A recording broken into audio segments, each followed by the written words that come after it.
Welcome back to another episode of Saucy Rossi's Barbecue Kitchen. Today I'm going to show you how to smoke a brisket.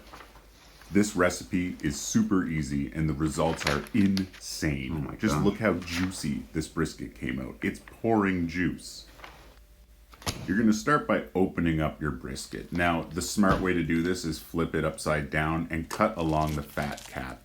We're going to be removing that anyway, and that removes any chance of leaving blemishes on your brisket. Now we want to get our brisket nice and cleaned up, so let's start by patting it dry on both the top and bottom. Next, we want to make sure we remove all large fat caps. This right here might look like there's some meat inside of it, but trust me, there is not. And you don't want to be biting into that.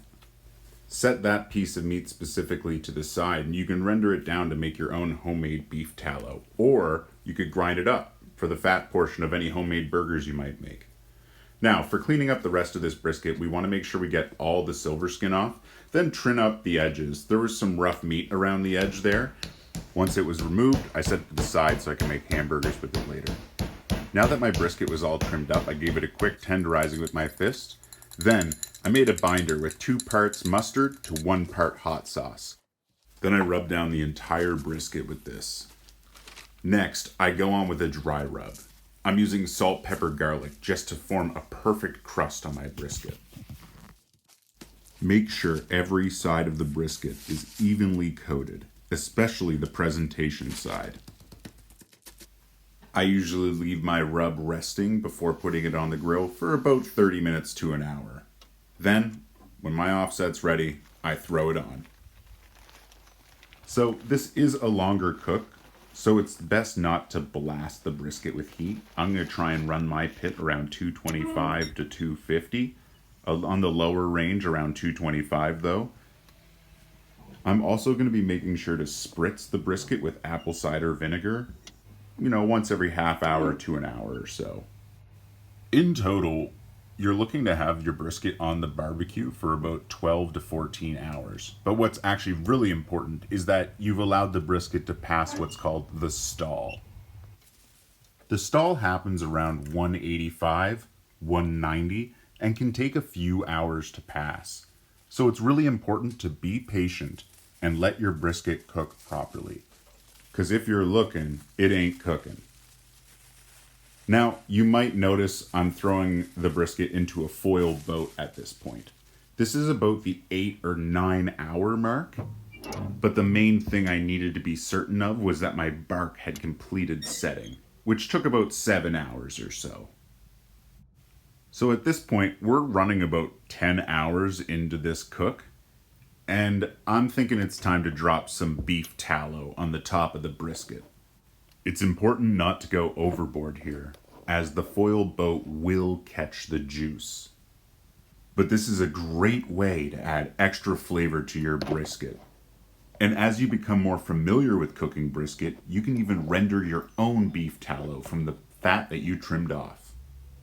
So after about 12 to 13 hours, we have a perfect bark set on this brisket. It's time to take it off. Now the first thing to mention is don't be stupid like yours truly and wear gloves. I know I have gloves on the video, but I obviously made the mistake of trying to touch it without it prior. It hurt. As well, there's going to be lots of juices, so you can't actually see it, but I have a baking sheet underneath the butcher paper just to kind of give me a little bit of a divot for the juices to stay inside of. Make sure as well you pour all the juice from inside that tinfoil back onto the brisket. We don't want that going anywhere. Now, take all the butcher paper and give it a good wrap. Make sure all those juices are in there with the meat. Now put the brisket somewhere to rest. We want it to drop to an internal temperature of about 175. This takes about an hour. And then once we've hit our internal temperature of 175, we're going to pop it in the oven to rest overnight on a warm rest for over 8 hours and up to 16. I like to go closer to the 8-hour mark though.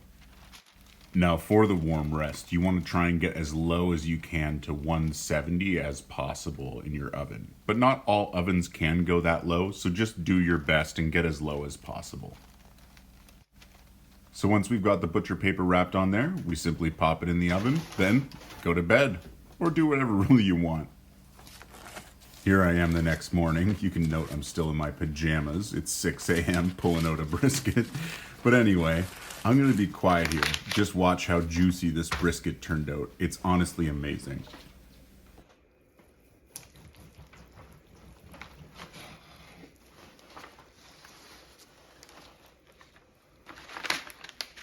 Oh my gosh. Holy cow. And holy cow is right. I was blown away at the results here.